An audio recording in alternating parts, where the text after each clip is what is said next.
નમસ્કાર. શુભ્ન શ્રોતાજનો અને વક્તા શ્રી સ્વાતિબેન મહેતા. જીવન ભારતી સંસ્થા એક લાંબી મજલ કાપી 75 વર્ષમાં મંગલ પ્રવેશ કરી ચૂકી છે.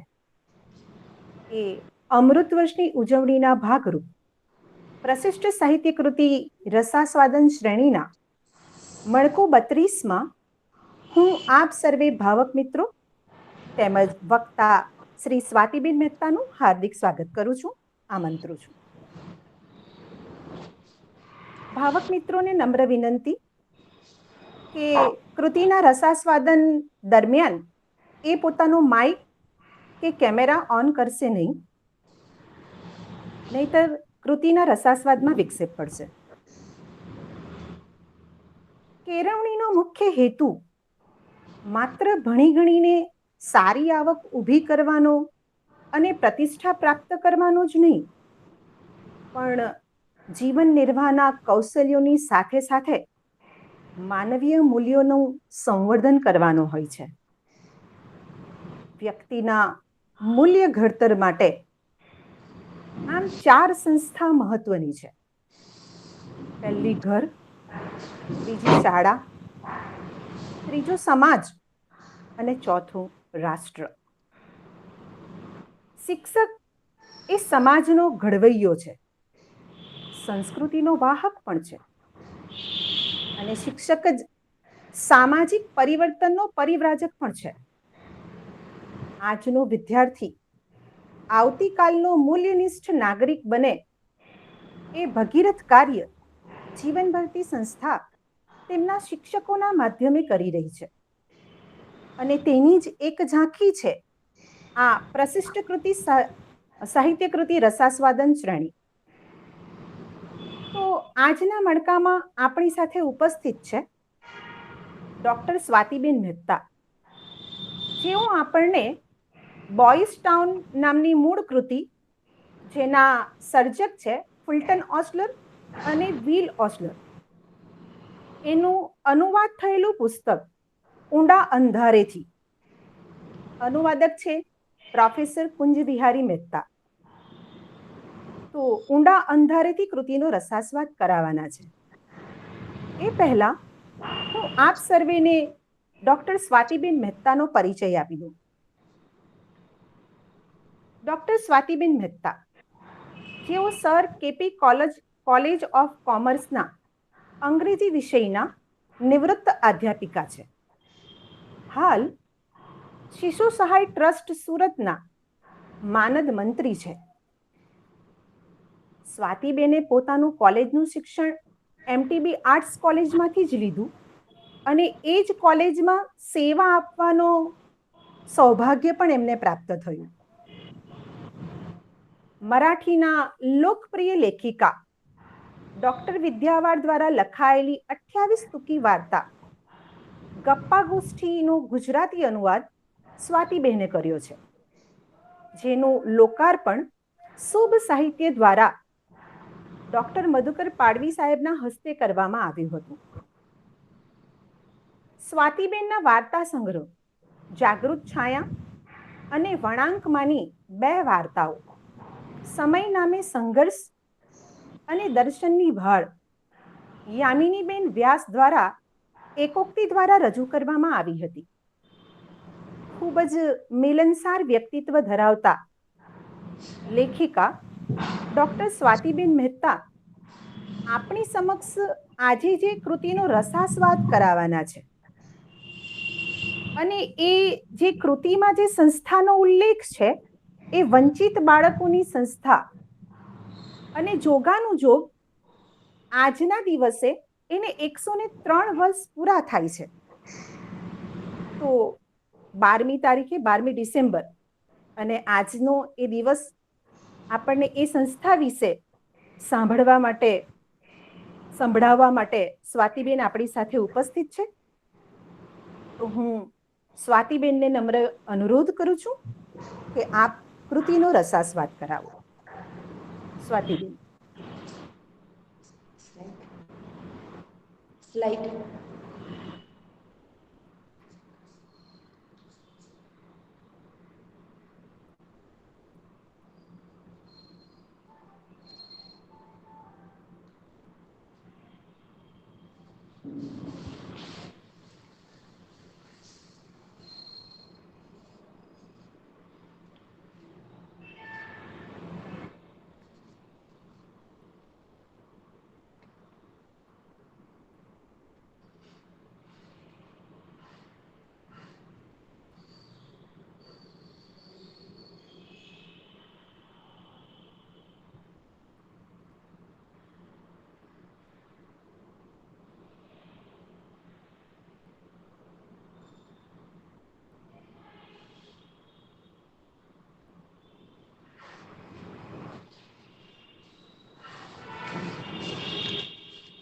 નમસ્કાર.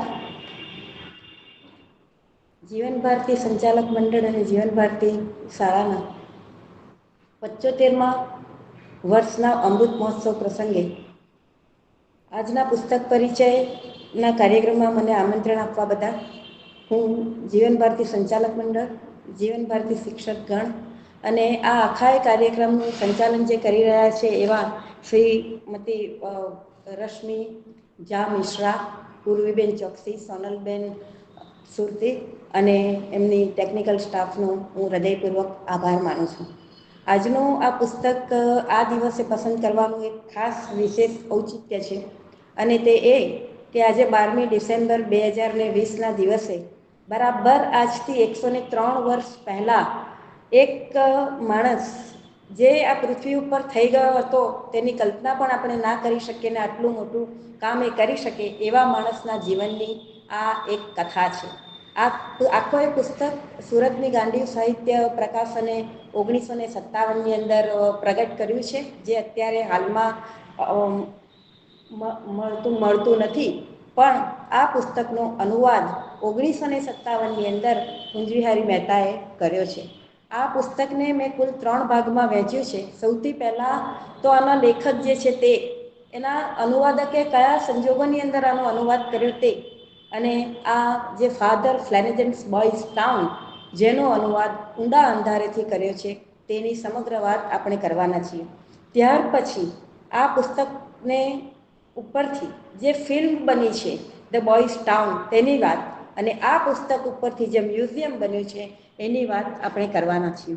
128 પાનામાં વિસ્તરેલું આ આખું એ પુસ્તક આમ તો ખૂબ નાનું છે, પણ એમાં એટલી બધી ઘટનાઓ છે કે કઈ ઘટનાને આપણે ભૂલી જઈએ કે મૂકી દઈએ અને કઈ ઘટનાને લઈએ એની અસમંજસમાં પડી જઈએ એવા પ્રકારનું આ પુસ્તક છે. આના જે લેખક છે ફ્લુટન ઓસ્લર અને વિલ ઓસ્લર, આ 2 અમેરિકન પત્રકાર છે, પિતા પુત્ર છે, અને એમણે ધ ફાધર્સ ફ્લેનેગન નામના એક કેથોલિક પાદરીના જીવન ઉપરથી આ આખું આ પુસ્તક લખ્યું છે. હવે બન્યું એવું કે 1948માં આ પુસ્તક લખાયું છે અને 1957માં આ એના અનુવાદક કુંજવિહારી મહેતાને એમનો એક મિત્ર મળે છે. સુરતની જ આખી એ ઘટના છે અને એ આપણા રિમાન્ડ હોમની અંદર જાય છે. ત્યાં આગળ જેને લેખક અનુવાદક બાળ ઘર કહે છે એવા બાળ ઘરની અંદર એ જાય છે. ત્યાં બીજા બધા બાળકો કરતાં કંઈક રીતે જુદો દેખાવમાં જરા સારા ઘરનો હોય એવા પ્રકારનું એક બાળક જોવા મળે છે. એટલે એને બોલાવે છે અને એને પૂછે છે કે તું અહીં કેવી રીતે આવી ગયો, તું અહીં કેમ છે? ત્યારે એ બાળક કહે છે કે મારા મા બાપ બહુ ઝઘડે છે, મારા બાપ બહુ દારૂ પીએ છે અને મારી માને પુષ્કળ મારે છે, અમે ખૂબ ગરીબ છીએ, એટલે મારા સગાવાલાઓએ મને જે કંઈક પૈસા આપેલા એ મેં ગલ્લામાં નાખ્યા કીધેલા, એ પૈસામાંથી મેં પીપરમીન્ટ ખરીદી અને એ પીપરમીન્ટ ખરીદીને હું ગાડીની અંદર વેચવા ગયો. વગર ટિકિટે હું વેચતો હતો એટલે પોલીસના હાથે ઝડપાઈ ગયો અને અહીં આગળ આવી ગયો.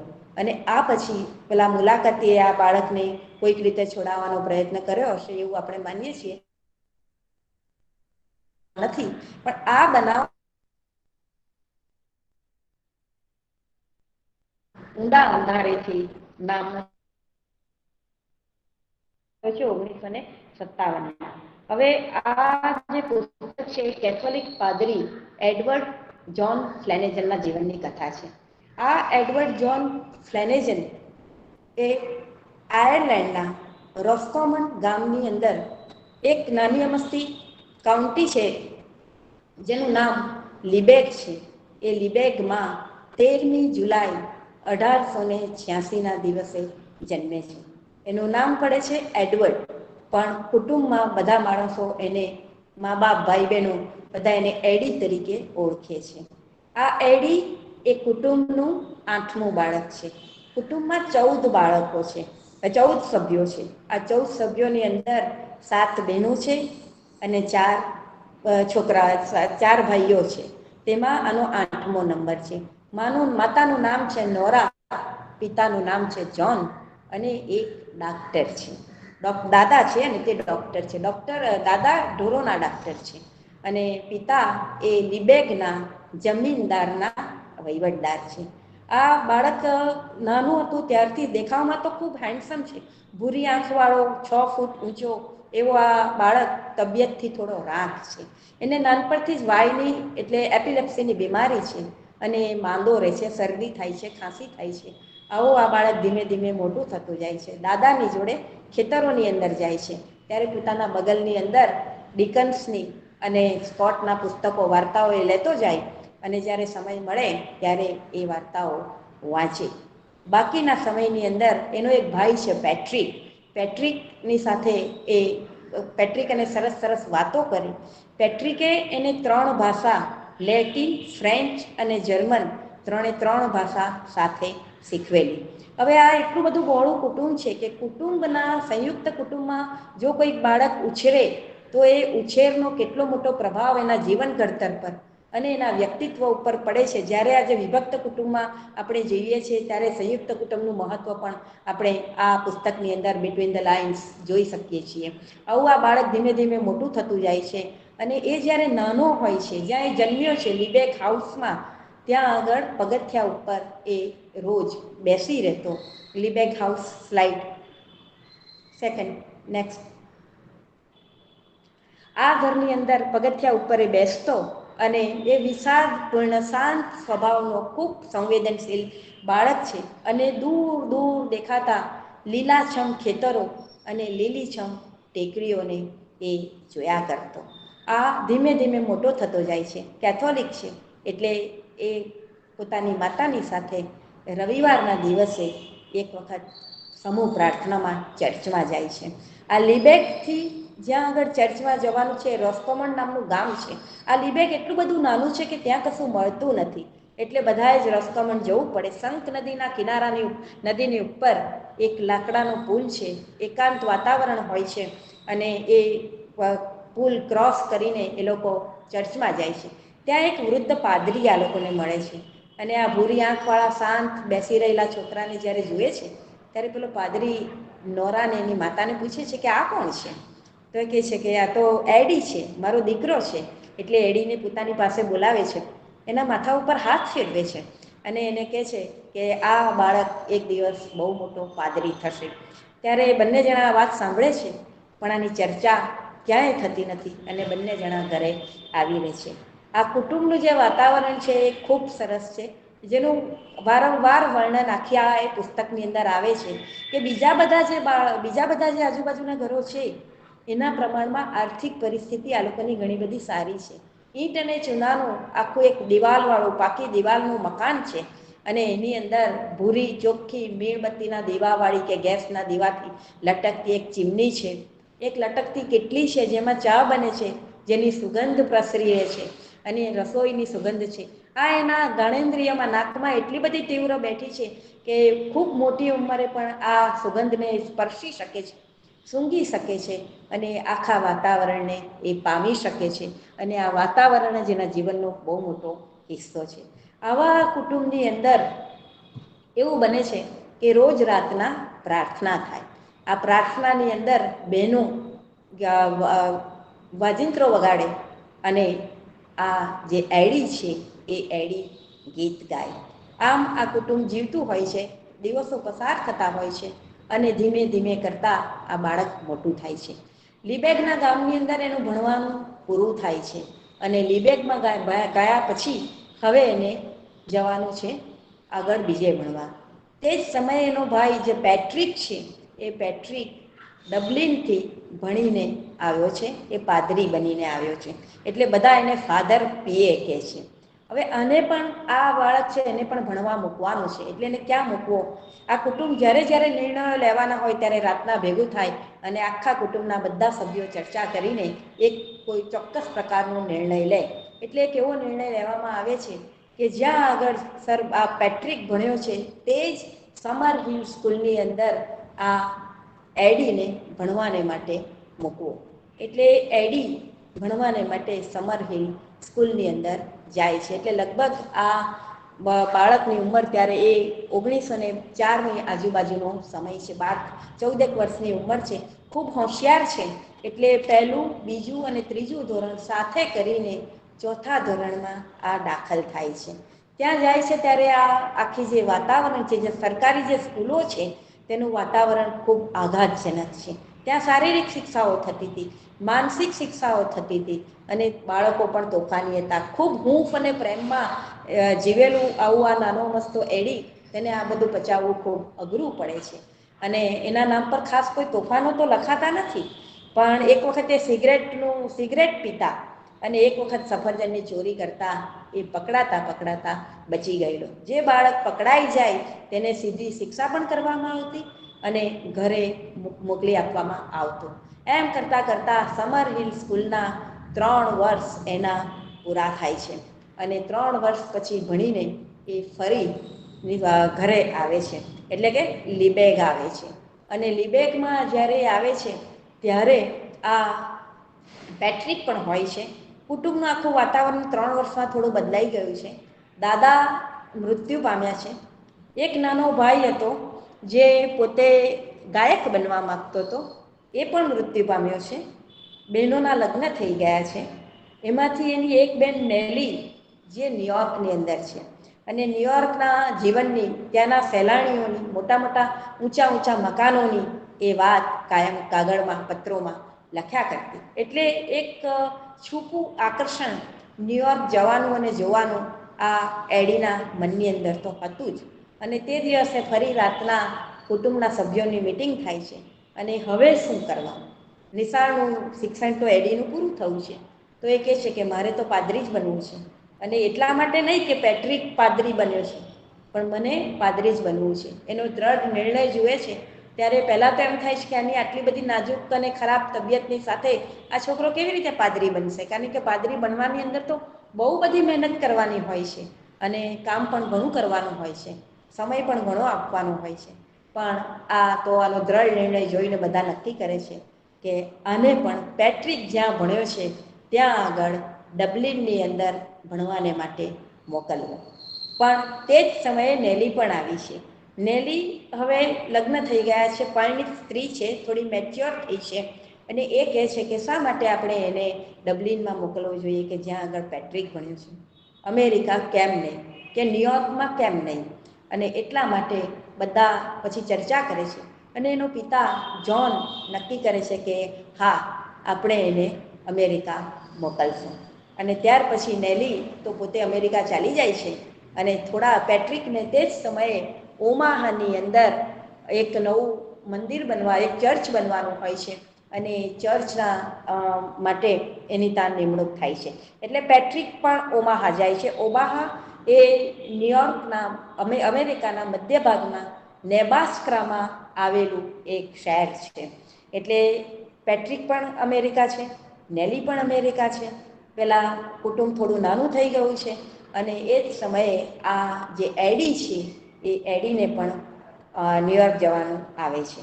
ન્યુયોર્કના બંદરે એ જ્યારે ઉતરે છે ત્યારે એના મામા ત્યાં છે અને મામા આના ભણવાનો ખર્ચ ઉઠાવવાને માટે તૈયાર છે અને એ મામા એની સાથે એ અને નેલી 2 જણા એને ન્યુયોર્કમાં લેવા આવે છે. મામાને ત્યાં એક દિવસે રહે છે અને બીજે દિવસે મામા જે છે એને બધા લોકો ગામમાં નાના પાદરી તરીકે ઓળખતા હોય છે અને નાના પાદરી તરીકે ઓળખાતો આ માણસ એક આર્ક બિશપની પાસે એડવર્ડને, એટલે કે એડીને લઈને જાય છે. ત્યારે એડી જે છે લગભગ 1906ની આજુબાજુનો સમય છે. ત્યારે એને પૂછે છે કે ભાઈ, તું કેટલા વર્ષનો થયો? તારી ઉંમર કેટલી છે? તો એ કહે છે કે 18 વર્ષ પૂરા થયા. તો કે છે ના, તો કે તું તો પાદરીની પરીક્ષાઓ આપી છે, તો તો કે ના, તો કે તું પાદરી બનવા શું જોઈને નીકળ્યો? એટલે એ આવી રીતે એને કહે છે એટલે ખૂબ નિરાશ થાય છે. પણ એના ચહેરાના હાવભાવ જોઈને પેલા જે આર્ક બિશપ છે એ એને કહે છે કે કાંઈ વાંધો નહીં, 18 વર્ષ સુધીમાં તું પરીક્ષા આપવાની તૈયારીઓ તો તું કરી શકે છે. અને એનામાં થોડો ઉત્સાહ આવે છે. સ્વભાવથી શાંત, સંવેદનશીલ, અનુકંપાવાળો આ યુવાન કિશોર વયનો છોકરો ધીમે ધીમે યુવાન થવા માંડ્યો છે. અને એમ કરતાં કરતાં થોડો સમય જાય છે, એ તૈયારીઓ કરે છે. અને એ હોશિયાર તો હતો જ, એટલે એને સેન્ટ જોસેફ અને સેન્ટ મેરી સ્કૂલના જે એના માર્ક્સ છે તેના આધારે એના પરીક્ષાઓ પણ પાસ કરી છે. એટલે એને ડેન્ડી વુડની એક જગ્યા જે ત્યાં, જે ન્યુયોર્કથી થોડે દૂર છે અમેરિકામાં, ત્યાં એને એડમિશન પાદરી ભણવા માટેનું, પાદરી તરીકે ભણવા માટેનું મળે છે. આ સમય છે 1900 આ વખતે એ ત્યાં આગળ તો જાય છે 1907ની 4 ઓક્ટોબરે. પણ બન્યું એવું કે ત્યાં તે સમયે ખૂબ ઠંડી પડે છે અને એ ઠંડીની અંદર એને શરદી થાય છે. શરદી થાય છે એટલે એટલા માટે એ ડૉક્ટરની બી મુલાકાત લે છે અને બધા મિત્રો જે છે આજુબાજુ એ પણ એને મદદ કરે છે, પણ એ સારો નથી થતો. પેલો જે ચર્ચમાં, એટલે જ્યાં એ ડંડીવુડમાં ભણવા જાય છે ત્યાં જે આર્ક બિશપ છે તેને ચિંતા થવા લાગે છે. આ સમય દરમિયાન એકલા પડી ગયેલા એના મા બાપ આયર્લેન્ડની જમીન જાયદાદ બધું વેચીને ન્યુયોર્કમાં આવીને સ્થિર થાય છે. એટલે પેલા આર્ક બિશપ જે છે ત્યાંનો જે પાદરી છે એ પાદરી પોતાના પેલા જ્હોન અને નોરાને બોલાવી મંગાવે છે અને આ જે એડી છે એડીનો કબજો સોંપે છે અને કહે છે કે તમે એને લઈ જાઓ. એટલે એડીને લઈને આ લોકો પાછા આવે છે. એડીને તે વખતે તે સમયે ડબલ ન્યુમોનિયા થાય છે. એ આગળ જીવશે કે કેમ એ પણ એક કુટુંબને માટે બહુ મોટો પ્રશ્ન બનીને ઊભો રહે, એટલી હદે એ માંદો પડે છે. એટલે બધા જ એને કહે છે કે હવે તો તું ભણવાનું છોડી દે, તારે હવે તું કંઈ જ કરી શકે એમ નથી અને સીધું સાદું ભણી અને બીજા બધા લોકો જેમ કરે છે તેમ તું કર. પણ એને એમ થાય છે કે ભવિષ્ય હું જોઈ નથી શકતો, એ મારા જીવનની કેટલી મોટી કમનસીબી છે. અને એમ કરતાં કરતાં દિવસો પસાર થાય છે. શિયાળો પૂરો થાય છે, ઉનાળો આવે છે અને એની તબિયત સારી થાય છે. એટલે પેટ્રિક આ બધા પાછા ઓમાહાના ઘરની અંદર ભેગા થાય છે, પેટ્રિકના ઘરની અંદર. ત્યાં ફરી પાછા લીબેગ હાઉસને બધા યાદ કરે છે અને એવું એમ કરતાં કરતાં તે દિવસે એક અઠવાડિયું પૂરું થાય છે. પછી પૂછે છે કે તારે શું કરવું છે? તો કહે છે કે મારે તો પાદરી જ બનવું છે અને હું પાદરી બનીશ એ મારો દ્રઢ નિર્ણય છે. એટલે આનો નિર્ણય જોઈને કોઈને પણ એને નિરાશ કરવાનું મન થતું નથી. અને પછી આ લોકો આવું કરે, એવું આ જે કુટુંબના જે સભ્યો છે, નાનો છે, તબિયતે રાખ છે, માતાને ખાસ તો એને દૂર મોકલવાની ઈચ્છા નથી, પણ પેલો પેટ્રિક આજુબાજુના જે આર્ક બિશપ છે તેની સલાહ લે છે અને એને પૂછે છે કે હવે આને ક્યાં મોકલવો. એટલે કહે છે કે આને જો મોકલવો હોય તો આટલા બધા હોશિયાર છોકરાને માટે એક જ જગ્યા છે અને તે એને રોમમાં મોકલો.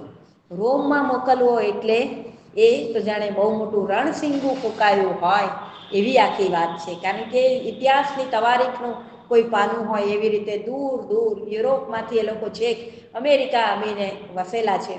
એટલે આ તો એક કારણે બહુ ભૂતકાળની ઘટના હોય એવું એ લોકોને લાગે છે. પણ પેલો જે એડી છે એ કહે છે કે પાદરી બનવાને માટે દુનિયાના કોઈ પણ ખૂણામાં જવાને માટે હું તૈયાર છું.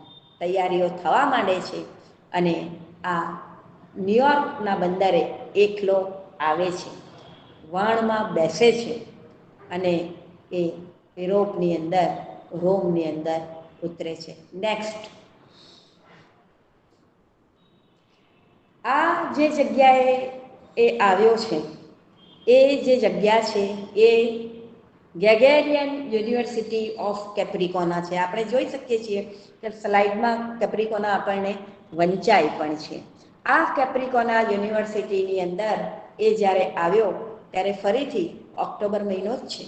નવેમ્બર મહિનાની 4મી તારીખે વર્ગો શરૂ થવાના છે. જુલાઈ મહિનાની અંદર પરીક્ષાઓ છે અને છેક સોમવારથી માંડીને રવિવાર સુધી, શનિવારે સાંજે 5 વાગ્યા સુધી એના વર્ગો ચાલતા હોય છે. રવિવારના દિવસે એ સ્લીગોના મેદાનોની અંદર ચાલવાને માટે જતો હોય છે અને એ પોતાનું આગળ વધુ વાંચતો પણ હોય છે. હવે આ ગેગેરિયન યુનિવર્સિટી ઓફ કેપ્રિકોનાની અંદર જે બીજા બધા પાદરીઓ છે, જે પાદરીનું ધર્મ શિક્ષણ આપે છે, આ બધા જ્યુસેટ પાદરીઓ છે. અને આ છે એનો અર્થ એ નથી કે આ પણ જ્યુસેટ છે. કેથોલિક કે પ્રોટેસ્ટન્ટ, ક્રિશ્ચિયન ધર્મનો કોઈ પણ દેશનો કોઈ પણ નાગરિક હોય, બધાને સમાન ધોરણે અહીંયા આગળ ભણાવવામાં આવતા હતા. હવે એક વખત એવું બને છે કે રવિવારના દિવસે સમૂહ પ્રાર્થના ચર્ચમાં થતી હોય છે. ત્યારે બહાર પુષ્કળ ઠંડી છે અને એ જ્યાં આગળ ઊભો છે ત્યાં બાજુમાં પાછળ એક પાઇપ છે અને એ પાઇપમાંથી ગરમ ગરમ હવા આવતી હોય છે. એટલે એના પીઠની ઉપર સતત ગરમી લાગે છે અને એ ગરમીમાંથી ફરી પાછો ઠંડીમાં આવે છે, બહાર નીકળે છે, પ્રાર્થના પૂરી થાય છે ત્યારે, અને એ સહન નથી કરી શકતો. પાછી એને શરદી થાય છે, ટીબીનો હુમલો આવવાનો હોય એવું લાગે છે અને એ દવાખાનાની હોસ્પિટલની મુલાકાતો લેવા માંડે છે. અહીંયાના મિત્રો પણ સારા બને છે અને એ કામ કરતો હોય છે, ખૂબ મહેનત કરતો હોય છે, ગજા બહારનું કામ કરતો હોય છે અને એક દિવસ ફરી પાછું પુષ્કળ માંદો પડે છે અને પાદરી એને બોલાવીને એમ કહે છે કે હું તને એમ તો નથી કહેતો કે તું ભણવાનું છોડી દે, પણ તું તારા ઘરે ચાલી જાય તો સારું. હતાશ અને નિરાશ થયેલો આ એડી ફરી એટલાન્ટિક ઓળંગીને ન્યૂયોર્ક આવે છે. ન્યૂયોર્ક જ્યારે આવે છે ત્યારે આખું કુટુંબ એને લેવા આવ્યું છે. બધા કૃત્રિમ હાસ્ય કરે છે અને એને આવકારે છે, પણ ફરી પાછો માંદો પડીને આવ્યો છે એટલે બધાને ચિંતા થાય છે. પાછા એના 6 મહિના બગડે છે અને ડાક્ટરની સલાહ લેવામાં આવે છે, પાદરીની સલાહ લેવામાં આવે છે. ડાક્ટર એને કહે છે કે હવે તો તારે ભણવાનું છોડી જ દેવું પડશે અને તું કંઈ બીજું બન. તો કે બીજું એટલે શું? તો કે કંઈ પણ બન. તો કે માં મારે તો પાદરી જ બનવું છે. એટલે ત્યાં એક ફાધર છે, એનું નામ છે ફાધર સ્કેનલ. એ ફાધર સ્કેનલ એને રોજ પ્રાર્થના કરાવવા આવતા હોય છે, કુટુંબના મિત્ર છે એટલે મળવાને માટે આવતા હોય છે. તો કે શા માટે તારે પાદરી જ બનવું છે? તો એ કહે છે કે જેમ એન્જિનિયર બને છે લોકો, જેમ ડૉક્ટર બને છે, જેમ શિક્ષક બને છે, તેવી રીતે મારે પાદરી જ બનવું છે. એટલે બીજે દિવસે પેલા ફાધર સ્કેનલ એક નર્સની સાથે આ જ્યાં સૂતો છે, જે હોસ્પિટલમાં એને દાખલ કરેલો છે, ત્યાં આગળ કાગળ, પેન, પેન્સિલ અને થોડા પુસ્તકો મોકલી આપે છે અને એ વાંચવાનું શરૂ કરે છે અને એમ કરીને એ પરીક્ષા આપે છે. એ પાસ પણ થઈ જાય છે. પણ હવે કુટુંબના સભ્યો એને ના પાડે છે કે તારે તો હવે પેટ્રિક એને ખીજવાય ને થોડો ગુસ્સે થઈને કહે છે કે હવે તારે તો કશે જવાનું નથી, તું હવે નોકરી જ કર.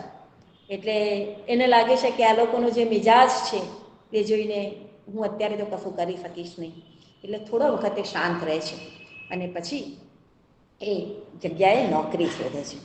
જે જગ્યાએ નોકરી શોધે છે કે માંસ કંપની છે, જ્યાં ઢોર આવે તેની સંખ્યા એણે જોવાની અને જે ઢોર કપાઈ જાય, જેની કતલ થાય એ ઢોરની સંખ્યા એણે ગણવાની, એનો હિસાબ રાખવાનો. આમાં પણ એ બહુ પાવરધો બને છે અને માંસ કંપનીને એટલી બધી આગળ એ પહોંચાડી દે છે.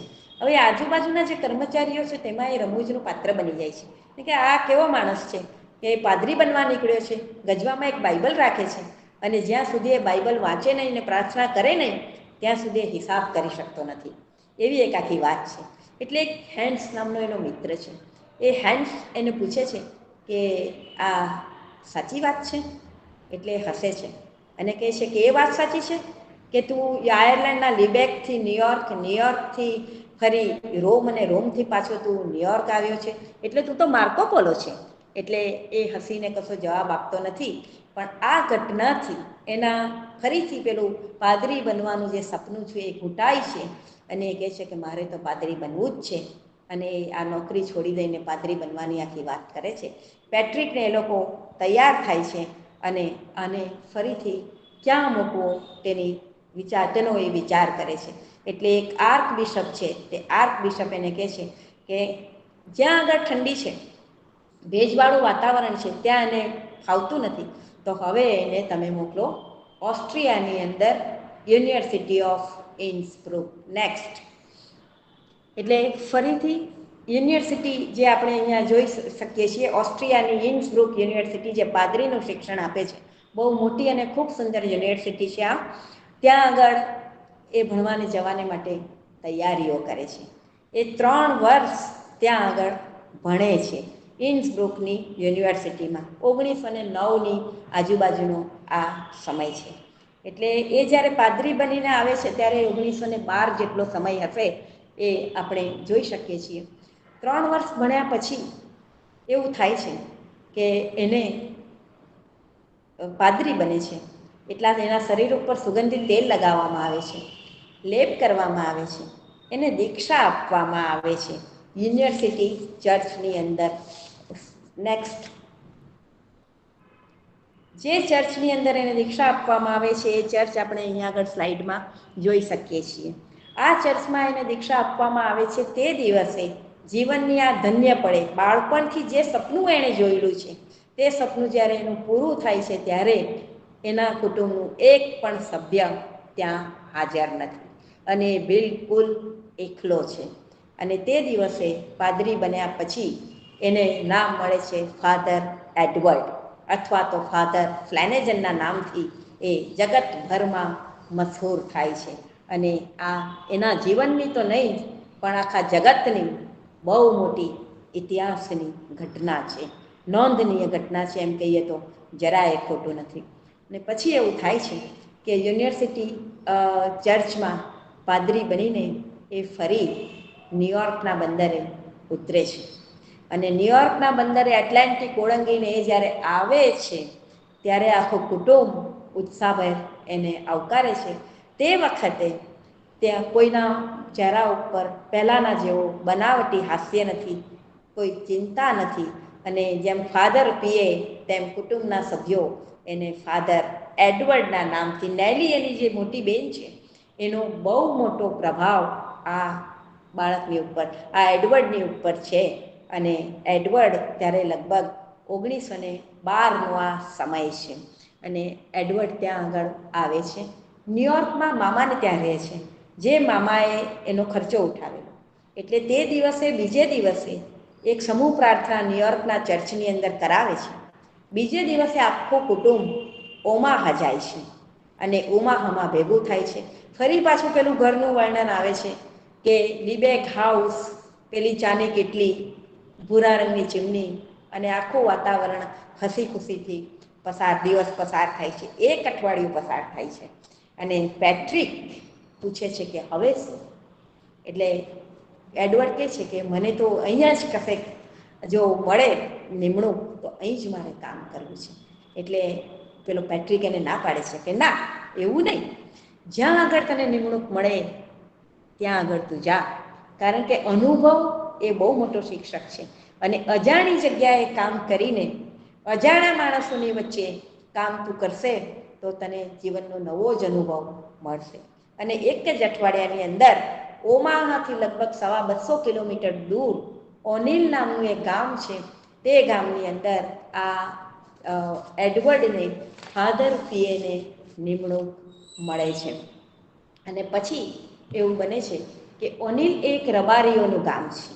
જે રબારીઓના ગામમાં બહુ સાદા સીધા માણસો છે, નાનું વસ્તુ ગામ છે, જેમાં નામકરણ વિધિ, લગ્ન વિધિ, દફન વિધિ એટલે મૃત્યુની વિધિ, જે કુટુંબમાં ઝઘડા થતા હોય તેને શાંત રાખવા, સલાહ આપવી, એવા બધા નાના મોટા કામ કર્યા કરતો હોય છે.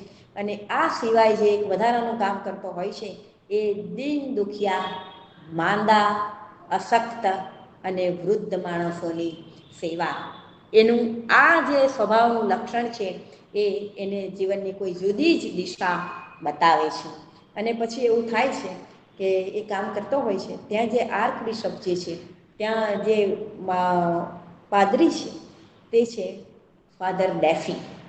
આ ફાધર ડેફી જે છે એ ખૂબ શાંત છે સ્વભાવનો, વૃદ્ધ છે, ભાગ્યે જ બોલે છે. અને એ જ્યારે બોલે છે ત્યારે કોઈક જ વખત કંઈ સામાન્ય વાત કરતો પણ નથી, જરૂર હોય તો જ વાત કરે. અને એક દિવસ આને કહે છે કે નાવ યંગ મેન, તારે તો હવે બીજે જવું જોઈએ.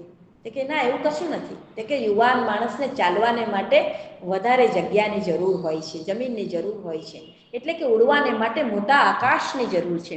અને પછી એક જ અઠવાડિયાની અંદર એને નવો હુકમ મળે છે અને એ આવે છે ઓમાહાના Saint Patrick church Nebraska slide. Next. આ જે ચર્ચ છે એ એના જીવનની બહુ મોટું ધ્યેય બની જાય છે. આ ચર્ચમાં એ કામ કરે છે જ્યાં આગળ ફાધર છે જર્મી હાર્ટી. આ જર્મી હાર્ટી જીવનભર એની સાથે રહે છે. સમય છે 1913નો ઉનાળો. હવે બન્યું એવું કે પોતાનું કામ કરતો હોય છે, અશક્ત, માંદા, વૃદ્ધ, ગરીબ માણસોની એ સેવા પણ કરતો હોય છે. અને એક દિવસ એવું થાય છે કે ચર્ચની બહાર રોજનું કામ પતાવીને નીકળે છે, ત્યારે તે જ સમયે થોડા લગભગ 15-20 માણસો ચર્ચની બહાર ઊભા છે અને ચર્ચ તરફ જોયા કરે છે. એટલે પેલા ફાધરને એવું થાય છે, આ એડવર્ડને, ફ્લેનેજનને, કે શું છે કે આ અહીં જુએ છે. એટલે તપાસ કરે છે, પૂછે છે તો આ બધા કોણ હતા? તો આ બધા વાયવ્ય અમેરિકામાંથી નેબ્રાસ્કામાં આવતા શ્રમિકો હતા. અને આ શ્રમિકો એ નેબ્રાસ્કામાં ઘઉંની ખેતી થાય છે અને જે પાક થાય છે, પાક લણવાને માટે આવે અને આખા નેબ્રાસ્કામાં એ લોકો ફેલાઈ જાય અને જે કંઈ કમાણી મળે એ કમાણી આ લોકો, આ મજૂરો લઈ જાય અને શિયાળામાં પોતાને ત્યાં એ લોકો એનો પૈસાનો સંગ્રહ, પૈસા બચાવી રાખે. એટલે આ બધાને જુએ છે ત્યારે તે વર્ષે એવું બને છે કે ઓમાહામાં એક તો વાવાઝોડું આવી ગયું છે અને ઉનાળાના દિવસોની અંદર ખૂબ ગરમી પડે છે, દુકાળ પડે છે, પાણીની તંગી સર્જાય છે અને આખો પાક ઊભો ને ઊભો ખેતરમાં સુકાઈ જાય છે. કશી મજૂરી મળતી નથી. ભૂખ્યા તરસ્યા આ માણસો ચર્ચની સામે ઊભા છે. એટલે એને દયા આવે છે. અનુકંપાવાળો, સંવેદનશીલ, આ દયાળુ માણસ તો છે જ. એટલે એને થાય છે કે હવે હું શું કરું? $25 પગારની અંદર હું આ લોકોને કેવી રીતે મદદ કરું? એટલે પોતાના પગારમાંથી થોડા પૈસા કાઢે છે અને થોડા એ પેલા જર્મી હાર્ટીને કહે છે, એના આર્ક બિશપને, એ પણ એને થોડી મદદ કરે છે અને એક ટુકડો માંસ અને 1 કપ કોફી આ લોકોને આપે છે. આવું કેટલા દિવસ ચાલે? 3 દિવસ આ ચાલી વાત. પછી એ પોતાના રોમ, એ જ્યારે રોમ હતો ત્યારે એને એના 2 મિત્રો થયેલા, એ બંને પાછા અત્યારે ઓમાહાની અંદર જ છે. તેમાંથી એક મિત્રને એ મળે છે. એ મિત્ર એને કહે છે કે સારું, હું તને મદદ કરીશ. એ પોતાના પગારમાંથી થોડા પૈસા આપે છે. આ થોડા પૈસા કાઢે છે એડવર્ડ, ફાધર ફ્લેનેજન, અને બંને જણા એક ટુકડો માંસ અને 1 કપ કોફી 2-3 દિવસ આપે છે. રાતોની ઊંઘ આ ફ્લેનેજનની હરામ થઈ ગઈ છે કે હવે શું કરવું? ત્યાં એને એક એનો મર્ચન્ટ મિત્ર યાદ આવે છે, એ કણિયો છે, એને મળે છે અને એ એની પાસે જાય છે. ત્યારે એ કહે છે કે આ બધા શ્રમિકો છે, મજૂરો છે, કામની શોધમાં આવ્યા છે, ભિખારીઓ નથી, અને એને ભૂખ્યા કેવી રીતે મરવા દેવાય? કે આ બધાને મારે જોવા છે. એટલે ફાધર ફ્લેનેજન પેલા મર્ચન્ટની સાથે આ જ્યાં આગળ આ બધા પડી રહે છે ત્યાં આવે છે. તો કોલસાના ઢગલાની ઉપર, માટીના ઢગલાની ઉપર આ બધા મજૂરો, કોઈ પેપર ઓઢીને સૂતું છે, કોઈ પેપરની ઉપર સૂતું છે, કોઈ પેપર માથે મૂકીને સૂતું છે અને ટૂટીઓ વળીને ભૂખ્યા તરસ્યા માણસો સૂતા છે. એટલે પેલો એને કહે છે, આ ફાધર એડવર્ડ, કે હવે આ જે બાળકો, આ જે બધા મજૂરો છે, આ મજૂરોને તમે કેવી રીતે મદદ કરો? કે જે માણસો હોય, જરૂરતમંદ જે લોકો હોય, એને ચિઠ્ઠી લઈ આવે, તેના ઉપર હું એને મારે જે જરૂરિયાત હોય તે પ્રમાણે આપું પૈસા. તો કે સારું, કાલથી હું ચિઠ્ઠી આપીશ. એટલે એ ચિઠ્ઠી આપે છે અને ચિઠ્ઠી લઈને પેલા મર્ચન્ટની દુકાને આ જાય અને એને 1 કપ કોફી અને 1 ટુકડો માંસ આ મજૂરોને ખાવા મળે. પણ એટલાથી પૂરતું નથી. રાતોની રાતો ઊંઘ વગરની પસાર થાય છે કે હવે શું કરવું, શું કરવું? અને એને વિચાર આવે છે કે મારે હવે આ લોકોને એક ઘર આપવું જોઈએ. એટલે પોતાના મિત્રને, પેલા મર્ચન્ટને જ વાત કરે છે અને એ મર્ચન્ટને મળે છે અને ઓમાહાની શેરીઓની અંદર એ નીકળી પડે છે. નેક્સ્ટ. આ ચાલતા ચાલતા એ લોકો જતા હોય છે ત્યારે આ જે જગ્યા છે 1913ની જગ્યા છે, હોટલ બર્લિંગ્ટન નામની આ જગ્યા છે, જે બંધ પડેલી છે. ખખડધજ છે, જર્જરિત છે, તેના માલિકને શોધી નાખે છે અને ત્યાર પછી એના એજન્ટને શોધે છે અને એજન્ટને શોધીને આ જે જગ્યા છે તેમાં એ લોકો દાખલ થાય છે. દાખલ થાય છે ત્યારે આખા શરીર ઉપર બધા ઝાડા આવી જાય છે, ધૂળ આવી જાય છે અને એ લોકો ધૂળથી રગદોળાઈ જાય છે. ઉપર જ્યારે નજર કરે છે આ ફાધર ફ્લેનેજન, ત્યારે સીલિંગની અંદર એક બહુ મોટું ગાબડું હોય છે. તે ગાબડું જોઈને એવું થાય છે કે આની અંદર તો કેવી રીતે કોઈને રાખી શકાય. એટલે પેલો માલિક જે છે તે માલિકને કહીશ કે તું મને પેલી માંસ કંપનીમાં એણે જે હિસાબનીશ તરીકે જે કામ કરેલું એ કામ એને અહીંયા આગળ કામ લાગે છે અને એની આવડત એને કામ લાગે છે. એટલે કે અહીંયા તો હું આ ઘર તો ભાડે લઉં જ નહીં, આ હોટેલ હું કેવી રીતે ભાડે લઉં, તું જો મને આ ગાબડું પુરાવી આપશે તો જ હું તો આ ભાડે લઈશ.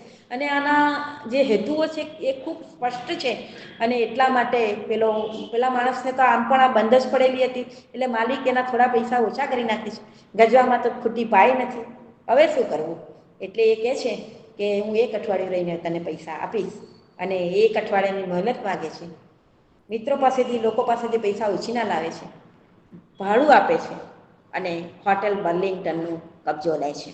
અને બર્લિંગ્ટનનો કબજો લીધા પછી એ આ શ્રમિકો પાસે જાય છે. હવે ચોંકવાનો વારો શ્રમિકોનો છે કે કોઈ માણસ એ લોકોને માટે આવું કામ શા માટે કરે. એટલે બધા એક ડગલું પાછળ હટી જાય છે અને પછી એવું બને છે કે એ કહે છે કે તમે ગભરાવો નહીં, તમારે માટે તમે આવી રીતે ખુલ્લામાં કેટલા દિવસ પડી રહેવાના. કારણ કે જ્યાંથી આવ્યા છે ત્યાં જવાનું તો અમેરિકાના વાયવ્ય ભાગમાંથી આ લોકો આવ્યા છે એટલે ત્યાં કેવી રીતે જવું પાછું. એટલે આ ધીમે ધીમે ધીમે સંખ્યા તો વધતી જ જાય છે. 15-15, 20-20ના ટોળામાં રોજ શ્રમિકો આવે છે અને પછી એવું થાય છે કે આ લોકોને વિશ્વાસ પડે છે એટલે પૂછે છે કે તમારામાં કોઈ કડીઓ છે, તમારામાં કોઈ મિસ્ત્રી છે, તમારામાં કોઈ દરજી છે, તમારામાં કોઈ રંગારો છે. એટલે એક પછી એક બધા આગળ આવે છે અને આખી આ હોટલને રંગરૂપ બદલી નાખે છે.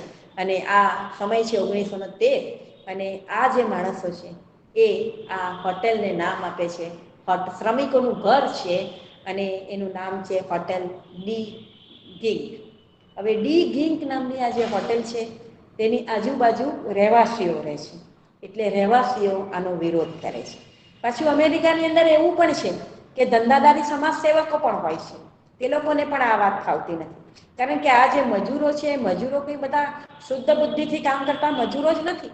આમાં અપરાધીઓ છે, ગુનેગારો છે, ભાગી આવેલા માણસો છે અને તોફાનીઓ પણ છે. એટલે આવા બધા માણસોની સાથે કામ કરવાનું મિત્રો એને ના પણ પાડે છે. પણ એને એક જ માણસ ખૂબ સહકાર આપે છે અને તે છે જર્મી હાઇટી, પેલા ચર્ચનો એની સાથે આજે આર્ક બિશપ જે કામ કરે છે તે. અને આમ કરતાં કરતાં કામ રહેવાનું તો મળે પણ ખાવાનું શું, ખાવાનું તો કશું નથી. એટલે આજુબાજુના ઘરોમાંથી એ વાસી ખાવાનું લઈ આવે છે. 2-4 લાકડાની પાટ પડી છે તેના ઉપર એ લોકો સૂઈ જાય છે અને અંદર અંદર મારામારી પણ કરે. તો મારામારી કરે ત્યારે ફાધરે આ લોકોને છૂટા પાડવા પડે, આ ફ્લેનેજને, અને એ લોકોને સલાહ આપવી પડે. ભગવાન તરફ, ઈશ્વર તરફ પ્રાર્થના કરવાનું આ લોકોને કહેવામાં આવે ત્યારે આ લોકો સામો જવાબ આપે કે અમે તો બહુ મોટા થઈ ગયા છે, અમને કંઈ બધી અમારામાં જો ઈશ્વરને જો અમારી પડી હોત તો અમને આ દશા થોડી કરતે. અમે કંઈ ઈશ્વરની પ્રાર્થના કરવાના નથી, ચર્ચમાં જવાના નથી. છતાં ફાધર પોતાનો ખંત છોડતા નથી, ધીરજ છોડતા નથી અને થોડા ઘણાને આમાં વાળે છે અને એમ કરતાં કરતાં એનું ચાલે છે. કામ ચાલતું હોય છે. પછી લોકોને પણ ખબર પડે છે એટલે આજુબાજુના લોકો વરસગાંઠને દિવસે, લગ્નતિથિને દિવસે, કોઈ બીજા કારણસર કોઈ કેક આપી જાય છે, કોઈ બ્રેડ આપી જાય છે, કોઈ માંસ આપી જાય છે અને એમ કરતાં કરતાં આ હોટેલ ચાલતી હોય છે. અને એ દરમિયાન લગભગ 1 અઠવાડિયાની અંદર તો એને ત્યાં 200 જેટલા રહેનારા અને 500 જેટલા જમનારા થઈ જાય છે. હવે બને છે એવું કે આ ફાધર ફ્લેનેજન આ લોકોને રાખીને કરે શું? એટલે કોઈ દરજીકામ શોધી લાવે છે, કોઈ દરજીનું કામ કરે છે, કોઈ મિસ્ત્રીનું કામ કરે છે, કોઈ નોકરી શોધીને જાય છે. હવે જે લોકો કમાય છે તેની પાસે જમવાના, રહેવાના 10 સેન્ટ અને જમવાના અને રહેવાના 10 સેન્ટ અને માત્ર જમવાના 5 સેન્ટ એવું લે છે એટલે થોડી ઘણી આવક પણ થાય છે. દાન પર જ આખી સંસ્થા નભતી હોય છે. તે દરમિયાન પહેલું વિશ્વયુદ્ધ 1914ની અંદર ફાટી નીકળે છે. એટલે સરકારનું આહવાન આવે છે કેટલાક લોકો લશ્કરની અંદર જાય એટલે યુદ્ધની અંદર જાય છે, ટ્રેનિંગમાં જાય છે, કેટલાક નોકરી કરે છે, કેટલાક છોડી દે છે, કેટલાક પોતાના ગામ જાય છે અને આવી રીતે ચાલતું હોય છે. તે દરમિયાન એક પોલ નામનો તે દરમિયાન એવું બને છે કે હંગેરીનો એક ઉમરાવ ત્યાં આગળ આવે છે. એ કપડાં એના ફાટેલા છે પણ એ ખૂબ સારા ઘરનું દેખાય છે. એટલે પછી એને પૂછે છે તો એ કહે છે કે હું તો ઉમરાવ છું હંગેરીનો, પણ છૂટો પડી ગયો છું અને યુદ્ધની અંદર મારા બધા સાથીઓ ચાલી ગયા છે એટલે હું તમને શોધતો શોધતો આવ્યો છું અને મને અહીંયા તમે રાખશો. એટલે એને રાખે છે ને આ માણસ એના જીવનમાં ઢાલ બનીને રહે છે. કારણ કે આમાં દારૂડિયાઓ પણ છે, તે દારૂ પીને ફાધર ફ્લેનેજનની ઉપર હુમલો કરે છે, મારામારી કરે છે, આ બધાને છોડાવે છે અને એક નાઇટ ક્લાર્ક તરીકે આ કામ કરે છે અને 24 કલાક રાત અને દિવસ આ હોટેલ બર્લિંગ્ટન જે શ્રમિકોનું પ્રથમ ઘર છે એ ઘર હંમેશને માટે ખુલ્લું રહે છે. એ દરમિયાન એવું બને છે કે એક રાતના લગભગ 7 સાડા 7 વાગ્યાનો સમય થયો છે અને લગભગ 1916 એપ્રિલ પછીનો આ સમય છે અને ત્યાં આગળ એક પોલ નામનો 9 વર્ષનો છોકરો આવે છે. આ 9 વર્ષનો છોકરો એને પૂછે છે કે કાળા કોટવાળા સાહેબ તમે જ છો? તો કે હા બોલ, તારે શું કામ છે? તો કે તમે મને તમારે ત્યાં રાખશો? તો કે કેમ? તો કે મારા મા બાપ મૃત્યુ પામ્યા છે અને મારું કોઈ નથી, હું એકલો છું. એટલે મને કોઈકે કહ્યું કે અહીંયા જા, એટલે હું શોધતો શોધતો અહીંયા આગળ આવ્યો છું. અને એટલે પછી તે દિવસે તો એને રાખે છે. બીજે દિવસે તપાસ કરાવે છે તો ખરેખર આના મા બાપ મૃત્યુ પામ્યા હતા અને પોલીસને જો ખબર પડે તો પોલીસ આને લઈ જાય અને રિમાન્ડ હોમમાં મૂકી દે. અને રિમાન્ડ હોમના સરકારી રાહે ચાલતા રિમાન્ડ હોમ કયા પ્રકારના હોય છે, એ બાળઘરો કેવા પ્રકારના હોય છે, એ ફાધર ફ્લેનેજનને બરાબર ખબર છે. એટલે બીજે દિવસે નિસંતાન જે દંપતી છે એ નિસંતાન દંપતી એક કોઈક એના મિત્રને ત્યાં છે એને ત્યાં બાળકને મોકલી દે છે અને એ બાળકને તો એને મોકલી દીધો. પણ આ જીવનની બહુ મોટી ઘટના છે. એની આંખ ખુલી જાય છે. એને ખબર પડે છે કે મેં ઊંધા છેડેથી ઊંધી દિશામાંથી કામ શરૂ કર્યું છે અને તે એટલા માટે કે મારે આ મોટા માણસોથી કામ કરવાની શા માટે જરૂર હતી? આ તો હું કંઈ શ્રમિકોની હોટેલ ચલાવવાનું ને પાદરી, એ તો મારું કામ હતું ને મેં કર્યું, પણ કામ તો મારે બાળકોથી શરૂ કરવું જોઈતું હતું. એટલે એણે છાપા મેગેઝિનમાં જે કોઈક બાળ ગુનેગારોની વાત આવે એ બાળકોના સમાચાર એણે વાંચવા માંડ્યા. આવા કામ કરતા બાળઘરો, બાળ સંસ્થાઓની મુલાકાતો લેવા માંડી અને એને સમજાવ્યું કે કોઈ પણ બાળક ખરાબ હોતું નથી અને બાળકના ગુનાનો કોઈ પણ કોયડો બાળકના કોયડાથી જુદો પાડીને જોવો જોઈએ નહીં. આ એક બહુ જ મોટો સિદ્ધાંત એના મગજમાં બેસી જાય છે અને એ પછી ત્યાં જે બાળ ગુનેગાર અધિકારી છે એનું નામ છે રોબર્ટ હુવર. એ રોબર્ટ હુવરની પાસે જાય છે અને એની સાથે એ ઓળખાણ કરે છે. હવે જુવેનાઇલ જે કોર્ટ છે એ જુવેનાઇલ કોર્ટની અંદર પણ એ જે ન્યાયાધીશ છે, એ જજ છે, જે ન્યાયાધીશ છે, તેની સાથે પણ એ ઓળખાણ કરે છે અને એ એની પાસે જાય છે. હવે એવું બન્યું કે આ બધા બનાવો એણે મગજમાં રાખવા માંડ્યા અને રોજ જ એ કોર્ટમાં જાય અને આ બધા બાળકોનું નિરીક્ષણ કરે, એના હાવભાવનું નિરીક્ષણ કરે. એ દરમિયાન એક દિવસ પેલા ન્યાયાધીશ જુવેનાઇલ કોર્ટના જે છે એ એને બોલાવે છે અને એને કહે છે કે ગઈકાલે પેલા 2 બાળકોને કોર્ટમાં આવેલા એ તમે એને જોયેલા? તો કહે છે કે હા. તો કે તમને એ ખબર છે કે ગઈકાલે રાતના એ લોકો ઘરે નહોતા ગયા? તો કે કેમ? તો કે એના તો મા બાપ છે પણ એ લોકો ઘરે નહોતા ગયા, એટલે તમે આ બાળકો માટે શું કરી શકશો? તો કે તમે આ બાળકોને તમે શું કરશો? તો કે હું એને રિમાન્ડ હોમમાં મોકલી શકું, પણ એના તો મા બાપ છે એટલે રિમાન્ડ હોમમાં કેવી રીતે મોકલાય? તો કે રિમાન્ડ હોમ સિવાય બીજી કોઈ જગ્યા નથી? તો પેલો ન્યાયાધીશ કહે છે કે એને ક્યાં મોકલવા?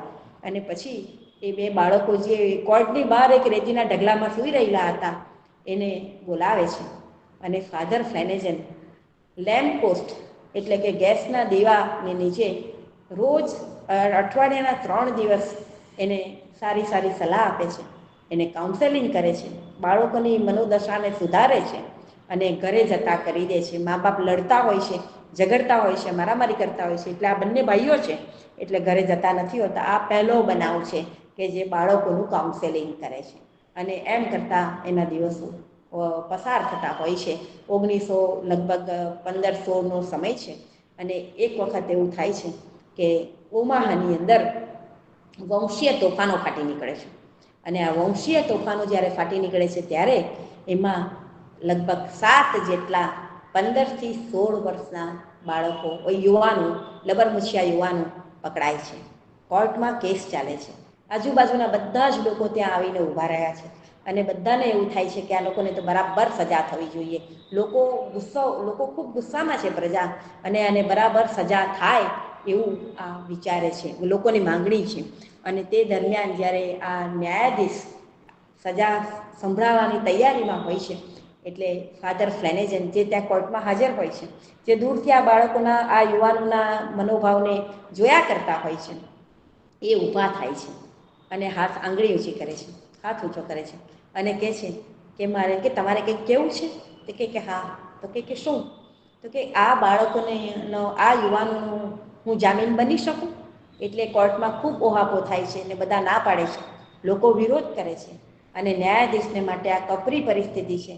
પણ એને ફાધર ફ્લેનેજનમાં પણ એટલો જ બધો વિશ્વાસ છે, એટલે એ જામીન બનવાને માટે તૈયાર થાય છે. ફાધર ફ્લેનેજન એના જામીન બને છે. કોર્ટમાંથી આખું સરઘસ બહાર નીકળે છે.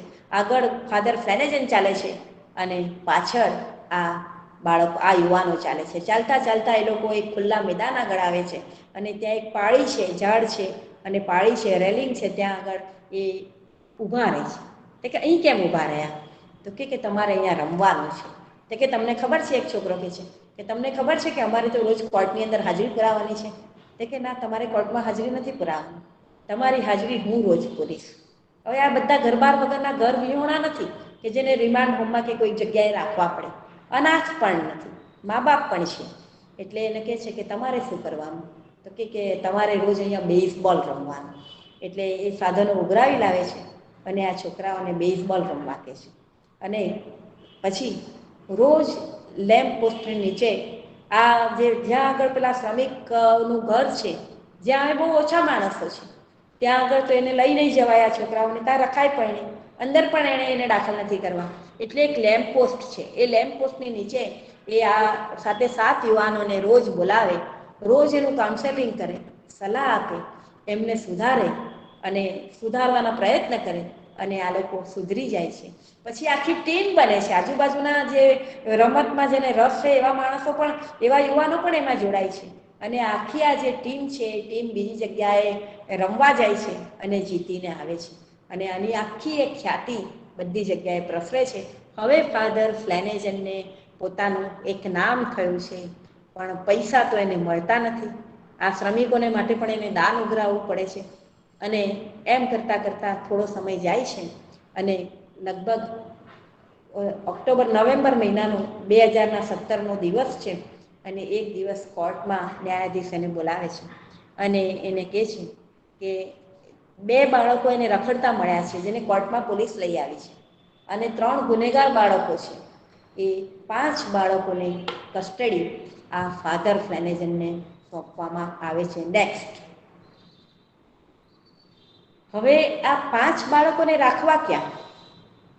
એટલે ફાધર ફ્લેનેજનને એમ થાય છે કે આ હોટેલ તો હું બંધ ના કરી શકું, મારે કંઈ નહીં તો 6 મહિના, એટલે એપ્રિલ મહિના સુધી તો આ હોટેલ ચલાવવી જ જોઈએ. એટલે આ જે હોટેલ છે એને એ ચાલુ રાખે છે.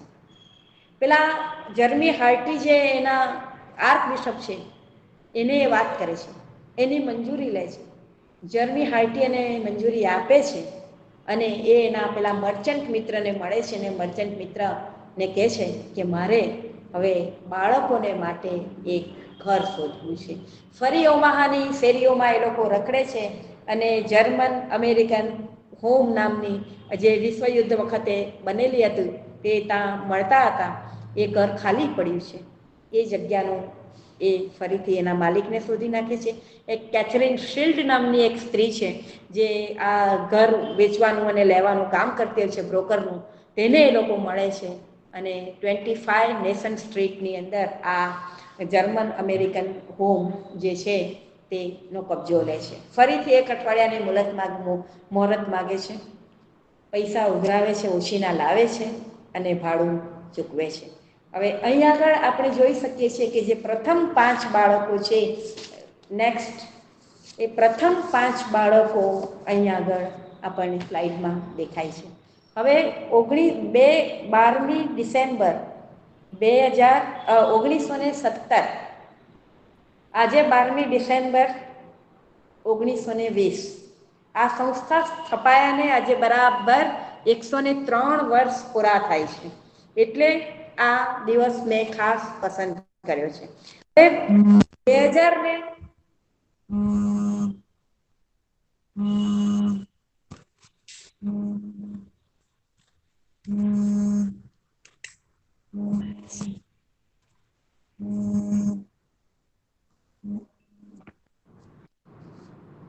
2017 દિવસે અમેરિકાની અંદર આ બાળ ઘર જે છે, ચિલ્ડ્રન્સ હોમ, એ ચિલ્ડ્રન્સ હોમનો શતાબ્દી મહોત્સવ ઉજવાય છે.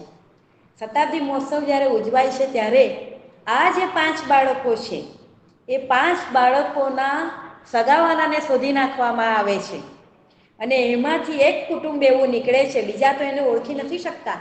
આ મેં ગૂગલ ઉપર વાંચ્યું છે, આ પુસ્તકમાં નથી આ વાત.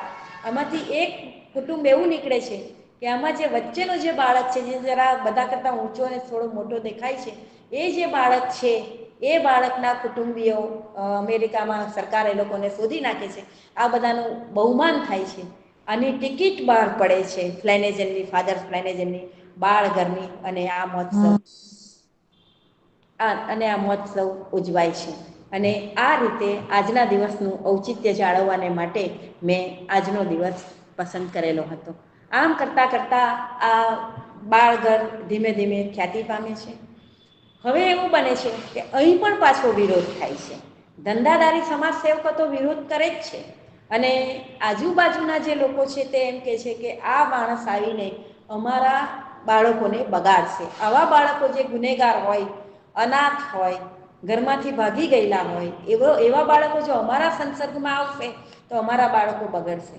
પણ આ બધા બાળકોને એ એમ કહે છે કે અમારે શા માટે આ બાળકોને રસ્તા પર છોડી દેવા જોઈએ? તમે શું કરો? એમ કરીને એ આ બાળકોને રાખે છે અને આજુબાજુના લોકોને સમજાવે છે. પછી એવું બને છે કે એનું જે લોકોને સાચવવાની પાદરી તરીકેની જે એની ફરજ છે, તેમાં એ કામયાબ નીવડે છે. આજુબાજુની સ્ત્રીઓનું આમાં ધ્યાન જાય છે. એક અઠવાડિયાની અંદર 4 દિવસની અંદર, 4 અઠવાડિયાની અંદર તો એવું બને છે કે આમાં ધીમે ધીમે કરતા લગભગ 1 મહિનાની અંદર 100 બાળકો આવી જાય છે. હવે આ 100 બાળકોને સંભાળવા એટલે નેલી અને એની માતા, આ બેને આ વાત ખબર પડે છે. એટલે એ કહે છે, એ લોકો ત્યાં આવે છે અને કહે છે કે તને તો બાળકો સાચવવાનો અનુભવ નથી, તું આ કામ કેવી રીતે કરશે? તો કે મને બાળકો સાચવવાનો અનુભવ નથી, પણ મને સંયુક્ત કુટુંબમાં રહેવાનો અનુભવ તો છે ને. અને કુટુંબનો પ્રેમ, કુટુંબનું હૂંફ, બાળકના જીવનની અંદર કેટલી મોટી ઘટના છે. અને આ જે બધા બાળકો છે, હૂંફ વગર જ ગુનેગાર બને છે.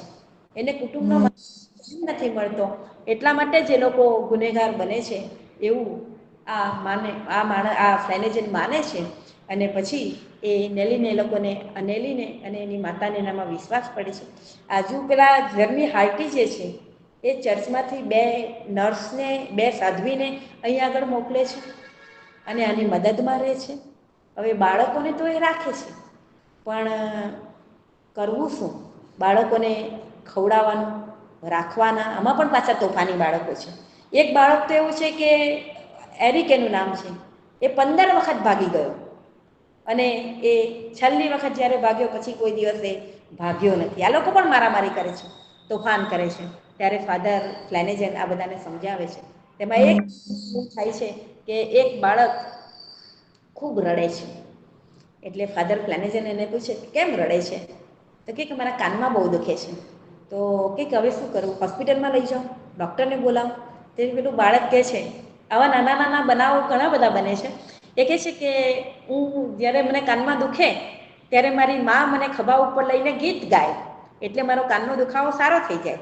એટલે ફાધર ફ્લેનેજન એને ખભા ઉપર લે છે, એને પંપાળે છે અને પસવારે છે અને ગીત ગાય છે પેલો નાનો હતો ત્યારે ઘરમાં લીબેગ હાઉસમાં જે ગીત ગાતો એ ગીતો એ ગાય છે, બાળક ઊંઘી જાય છે. એટલે આવા હવે આજુબાજુની સ્ત્રીઓ છે, આજુબાજુની જે સ્ત્રીઓ છે એ આવવા માંડી છે.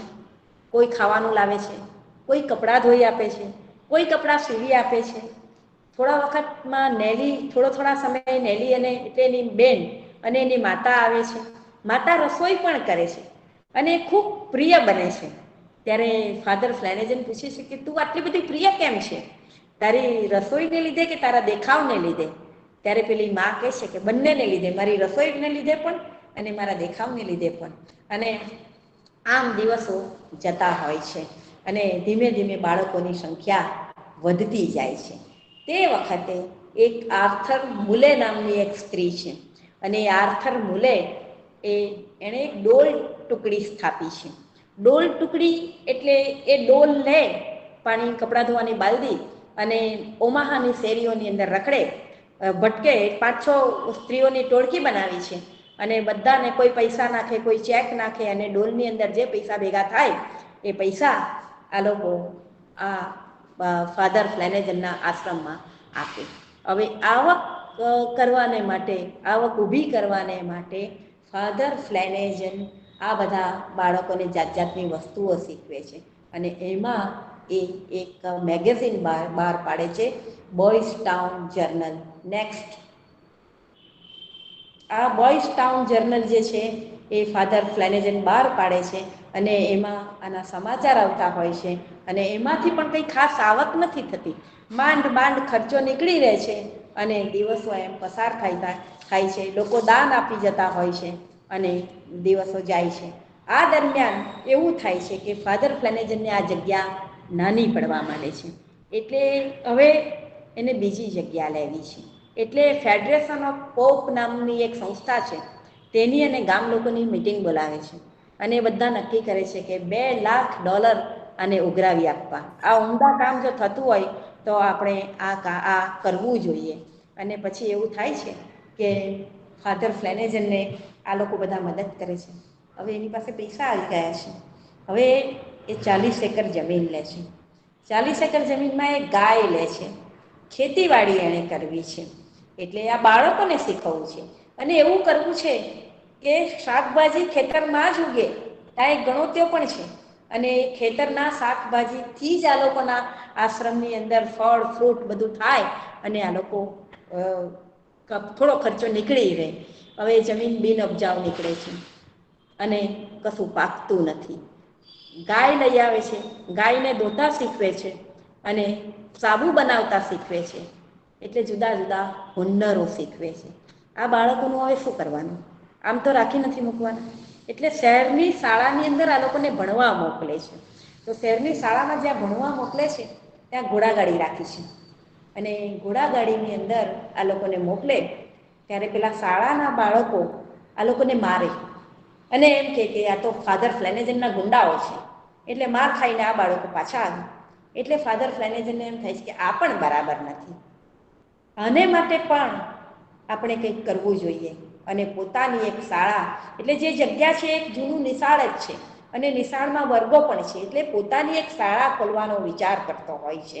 અને આ જે સમયગાળો છે એ સમયગાળા દરમિયાન લગભગ આ પહેલાં વિશ્વયુદ્ધ પૂરું થાય છે અને બીજું વિશ્વયુદ્ધ શરૂ થાય તેની વચ્ચેનો આ સમય છે. એટલે કે 1921 પછી.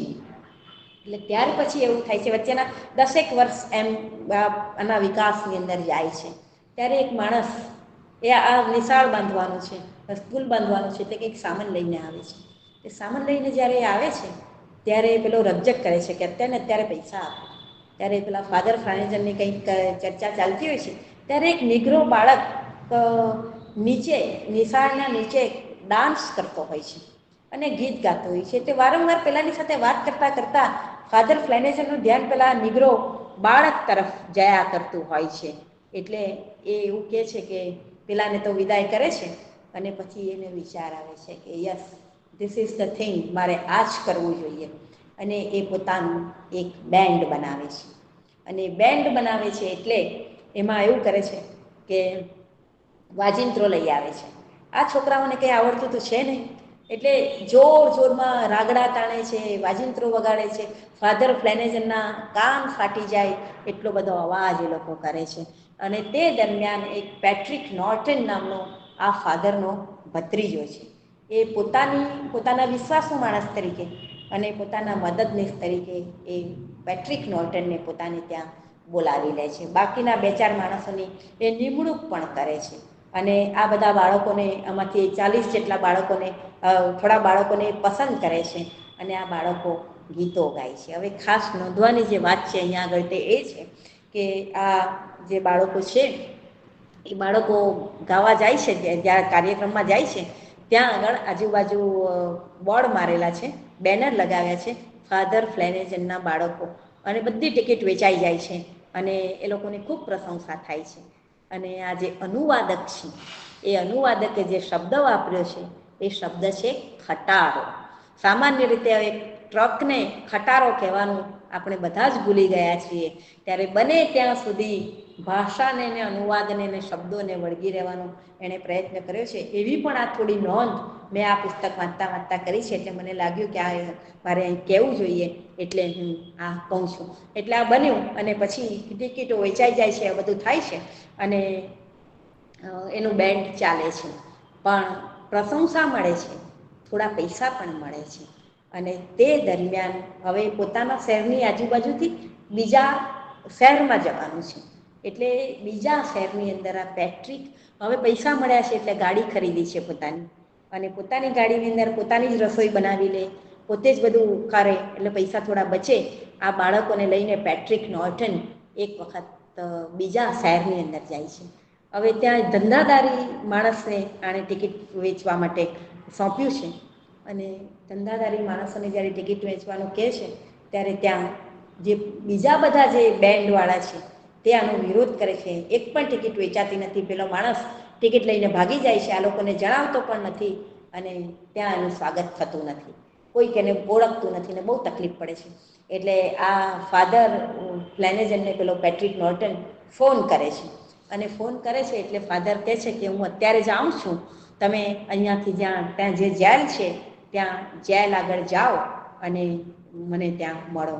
એટલે આ પેલી ગાડી લઈને એ લોકો જેલ તરફ જાય છે. જેવા એ લોકો જેલ આગળ જાય છે તેવા આજુબાજુ બધા પોલીસ આ લોકોને ભેગા કરી લે છે, કોર્ડન કરી લે છે. પછી પોતાની ભૂલનો એને ખ્યાલ આવે છે, એટલે એ કહે છે કે ભાઈ અમે આવી રીતે આવ્યા છીએ. એટલે જેલરને મળે છે. જેલર કહે છે કે તમે આવ્યા તો છો, પણ અમારે ત્યાં જમવાની કોઈ વ્યવસ્થા નથી, જમવાનો સમય પૂરો થઈ ગયો છે, પણ સામે એક ખેતર છે અને ખેતરમાં ઘણા બધા તરબૂચ થાય છે, તો આ જે તરબૂચ છે એ તરબૂચ તમારા બાળકોને કહો કે ખાય. એટલે ત્યાં ફાધર ફ્લેનેજન પણ આવી રહે છે અને તરબૂચ ખાય છે. બપોર પડી ગઈ છે, સાંજ પડવાની તૈયારીમાં છે. તો કે તમારા બાળકો, હવે છેલ્લી એક ફેવર હું માગું છું. તો કે શું? તો કે તમારા બાળકો અમારે માટે ગીત ગાશે. તો ફાધર ફ્લેનેજન કહે છે કે હા, જરૂર ગાશે. અને પછી એવું બને છે કે આ બધા બાળકોને દરેકને પોતપોતાની એક કહાની છે. બધા જ ઘરથી, મનથી, હૃદયથી દુઃખી થયેલા માણસો છે, બાળકો છે, ઘર વિહોણા છે, જે ફાધર ફ્લેનેજન અને એના સ્ટાફની હૂંફથી જીવતા હોય છે. એટલે એ લોકો એટલા હૃદયસ્પર્શી ગીતો ગાય છે કે આ હૃદયસ્પર્શી ગીતો જે છે એનાથી બધા કેદીઓ રડી પડે છે અને ખાસ પ્રશંસા કરે છે. આમ જોવા જઈએ તો આખો બનાવે નિષ્ફળ પ્રયોગ છે, કારણ કે એ લોકો જે ગામમાં જ્યાં શો કરવાના તો ત્યાં તો કશું થતું જ નથી. એટલે ફાધર ફ્લેનેજન એ ગાડીમાં પાછા આવે છે ત્યારે ખૂબ નિરાશ થઈ ગયેલા હોય છે. પણ બીજે દિવસે જ્યારે એ જુએ છે કે છાપાઓની અંદર પેલા જેલની અંદર જે ગીતો ગાયા છે તેના ખૂબ વખાણ થયા છે, એટલે એને પાછો ઉત્સાહ આવે છે અને એક સ્મિથ માર્ટિન નામના ફાધરને એ બોલાવે છે. એનો ઓળખીતો છે અને એ સંગીતનો જાણકાર છે. જે પેલા 40 બાળકો છે એમાંથી એ લગભગ 14 જેટલા બાળકોને, ચુનંદા બાળકોને પસંદ કરે છે અને એ લોકોને વ્યવસ્થિત ટ્રેનિંગ આપે છે. દરેક વખતે નવો નૃત્ય, નવો ડાન્સ અને નવું ગીત, એવી રીતે આખો કાર્યક્રમ તૈયારી કરાવે છે. હવે પેલી 40 એકરની જે જમીન છે એ 40 એકરની જમીન એ લોકોએ કાઢી નાખવી છે. એટલે ફાધર પેટ્રિકની પેલી માસ્ક કંપનીનો, ફ્લેનેજનનું માસ્ક કંપનીનો અનુભવ પાછો કામ લાગે છે અને એ ઓવરલુક ફાર્મ જે શહેરથી દૂર છે, ટેકરીઓથી દૂર છે અને ટેકરીઓ ઉપર છે, અને ત્યાં આગળ ઓવરલુક ફાર્મ નામની એક જગ્યા છે, એ ખરીદે છે. ખરીદી એવી રીતે લે છે કે 40 એકર જમીન પેલાને આપી દે છે અને બાકીના પૈસા એ હપ્તાથી આપે છે. નેક્સ્ટ, આ ઓવરલુક ફાર્મ છે નેબાસ્ક્રાનું બાળનગર. આ જે જગ્યા છે, જે હવે બાળ ઘર હતું, એ હવે બાળનગર, બોયઝ ટાઉન બને છે. અને એનું પણ એક કારણ છે, અને તે કારણ એવું છે કે એ સમયે આ જે ફાધર છે, 1931નો સમય છે. ફાધરને ફર્સ્ટ સિટીઝન ઓફ અમેરિકાનું ફાધર ફ્લેનેજનને બહુમાન મળે છે. અને તે દિવસે જ્યારે એનું સન્માન થાય છે, ત્યારે 80 વર્ષની એની મા એની બાજુમાં બેઠા છે, અને પેલા કાને એને બરાબર સંભળાતું નથી, બધાને જુએ છે એટલે પૂછે છે કે આ બધા કેમ ભેગા થયા છે, તારે માટે ભેગા થયા છે? ત્યારે ફાધર ફ્લેનેજન, એડી બાજુમાં નેલી બેઠી છે, જે કહે છે કે ના, મારે માટે નહીં, તમારે માટે ભેગા થયા છે. એટલે પોતાને મળેલું સન્માન એ પોતાની માતાને અર્પિત કરે છે ગર્ભિત રીતે, અને એ રીતે એનું સન્માન થાય છે. હવે ફર્સ્ટ સિટીઝન ઓફ અમેરિકા નું બિરુદ મળ્યા પછી તે વખતે પણ જર્મી હાર્ટીતા હોય છે, અને અને ખૂબ મદદ કરે છે. પછી એવું બન્યું કે આ જે ફાધર ફ્લેનેજન જે છે તે ઓવરલુક ફાર્મમાં જાય છે.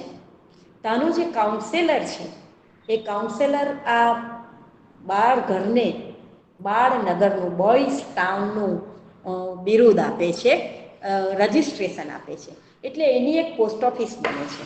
એ પોસ્ટ ઓફિસનું રજિસ્ટ્રેશન થાય છે, એનો સિક્કો બને છે, એનો સ્ટેમ્પ બને છે, અને પેટ્રિક નોર્ટન, આનો ભત્રીજો, એનો એ પહેલો પોસ્ટ માસ્ટર બને છે.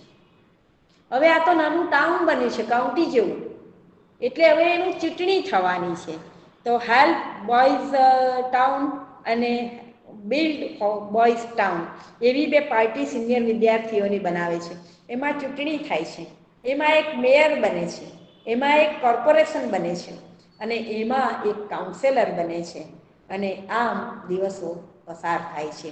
ઓવરલુક ફાર્મની ખ્યાતિ હવે બધે જ પ્રસરી ગઈ છે, અને ઓવરલુક ફાર્મમાં ને માટે લોકોના દાન આવવા માંડ્યા છે, અને લોકો એને આવકારે છે. તે દરમિયાન બીજું વિશ્વયુદ્ધ ફાટી નીકળ્યું છે, એટલે કે 1939થી 1944-45 સુધીનો સમય. હવે 1944-45ના સમય દરમિયાન આ તો એનું કામ કરતું જ હોય છે, પણ પૂર્વના દેશોમાંથી ત્યાંનું જે આર્ક બિશપ છે, એ ત્યાંનું આર્ક બિશપ આ ફાધરને બોલાવે છે. ત્યાંના જે બાળકો છે, એ બાળકોની પરિસ્થિતિ, સ્ત્રીઓની પરિસ્થિતિ ખૂબ ખરાબ છે, અને એ લોકોને સાંત્વન મળે, કાઉન્સેલિંગ થાય, એટલા માટે એ જાય છે. ત્યારે એની સાથે એક ડી બાયરન નામનો માણસ જાય છે. ત્યાંની જે પરિસ્થિતિ છે, એ પરિસ્થિતિ જોઈને એને ખૂબ દુઃખ થાય છે. એ ત્યાં થોડા દિવસ રહે છે, અને ત્યાંથી એ ડી બાયરનની સાથે ગાડીમાં બેસીને ફરી આવે છે. ફરી આવે છે ત્યારે લગભગ 60-61 વર્ષની એની ઉંમર છે. પાછો પેલી માંદગીએ ઉથલો માર્યો છે, એને તાવ આવે છે, શરદી થાય છે, પાતળો થઈ ગયો છે શરીરથી. ડૉક્ટરોની સલાહ છે કે હવે એણે આરામ કરવો જોઈએ. નેલીની પણ સલાહ છે, બેનની પેટ્રિકની પણ સલાહ છે કે હવે એણે આરામ કરવો જોઈએ. એટલે એ 6 મહિના સુધી સેનિટોરિયમમાં રહે છે, અને પછી એવું થાય છે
એ 2 વાગે પોતાનો દેહ છોડે છે અને મૃત્યુ પામે છે. તે તારીખ હતી 8મી મે 1948. પછી એવું થાય છે કે 5 દિવસ રહીને એના મૃતદેહને વિમાન માર્ગે નેબ્રાસ્કા લેવામાં આવે છે. નેબ્રાસ્કામાં જ્યાં ઓવરલુક ફાર્મ છે, નેક્સ્ટ જ્યાં ઓવરલુક ફાર્મ છે ત્યાં આગળ જ એને દફનાવવામાં આવે છે. બધા બાળકો ભેગા થાય છે રેડિયો ઉપર સમાચાર સાંભળીને. એમની દફનવિધિ થાય છે, એની પ્રદક્ષિણા કરે છે અને 6 ફૂટના આ માણસનું એક માનવ કદનું પૂતળું, સ્ટેચ્યુ ત્યાં આગળ મૂકવામાં આવે છે. અને અહીંયા આગળ એવું લખવામાં આવે છે કે ખ્રિસ્તી અને માનવતાનો મસીહા અહીં સૂતો છે. અને આ રીતે ફાધર ફ્લેનેજનની larger than life, the work he has done is something larger than life, એનું કામ પૂરું થાય છે. અને ત્યાર પછી એના જીવનની કથા અહીં પૂરી થાય છે. પણ 1985ની અંદર અમેરિકાની સરકારે આ ઓવરલુક ફાર્મને વર્લ્ડ હેરિટેજ બિલ્ડિંગ તરીકે, એટલે હેરિટેજ બિલ્ડિંગ તરીકે એને માન્યતા આપી છે. અને એમાં હવે પછી એની 40 જેટલી સંસ્થાઓ આખી અમેરિકામાં ફેલાયેલી છે. આધુનિક શિક્ષણ એને આપવામાં આવે છે, છોકરીઓને પણ એના દાખલ કરવામાં આવે છે. અને ઓવરલુક સંચાલન આખું ત્યાં આગળ સરસ રીતે આનું બોયઝ ટાઉનનું ચાલે છે. અને 1938ની અંદર સ્પેન્સર ટ્રેસી અને મેકી રૂની નામના માણસોએ એક ફિલ્મ બનાવેલી, જેને 2 ઓસ્કાર મળેલા. બંને ઓસ્કાર એ ફાધર ફ્લેનેજનને એ સમર્પણ કરે છે. અને આનો જે ટ્રેસી સ્પેન્સર રૂની જે છે એ ઓસ્કાર વખતે એવું કહે છે કે તમે મારા ફાધર ફ્લેનેજનને જોયો અને મને ફાધર ફ્લેનેજન તરીકે ઓળખ્યો, એ મારા જીવનની ધન્ય ઘડી છે. અને એ રીતે પોતાના બંને એવોર્ડ એ ફાધર ફ્લેનેજનને અર્પણ કરે છે. અસ્તુ, થેન્ક યુ ઓલ.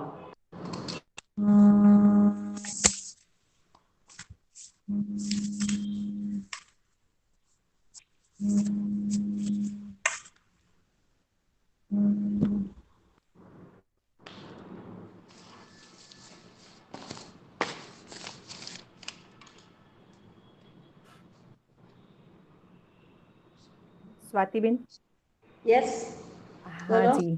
હાજી, આપે ખૂબ જ સરસ રીતે કૃતિનો રસાસ્વાદ કરાવ્યો. ખૂબ જ મજા આવી ગઈ. ખૂબ તન્મયતાથી, કદાચ મને એવું લાગતું હતું કે તમારી આંખ સામે બધા ચિત્રો તાદરસ થઈ રહ્યા છે. અને એ રીતે તમે કૃતિનો રસાસ્વાદ કરાવ્યો. ખૂબ જ આનંદ આવ્યો. Thank you. સમાજની યથાશક્તિ સેવા કરવી એ દરેક વ્યક્તિનું કર્તવ્ય છે. ખરેખર સાચા અર્થમાં જેને સેવા કરવી હોય ને, એને માટે કાર્યક્ષેત્રનો ટોટો નથી. એટલે વ્યક્તિ ચાહે તો એ કરી જ શકે, બહુ સ્વાભાવિક છે. ખ્યાતિબેન, બરાબર.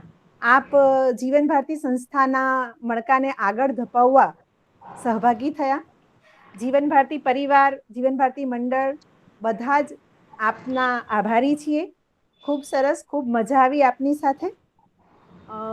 હવે આવતીકાલે આપણે ફરી મળીએ છીએ આ જ સમયે, આ જ લિંક. કૃતિ છે પહેલો ગિરમિટીયો, સર્જક છે ગિરિરાજ કિશોર અને અનુવાદક છે મોહન દાંડીકર. આપણને રસાસ્વાદ કરાવવાના છે ડૉક્ટર નરેશભાઈ શુક્લ. તો આવતીકાલે આપણે ફરી મળીશું. ત્યાં સુધી રજા લઉં છું. આભાર સ્વાતિબેન. Thank you. આવજો. Thank you.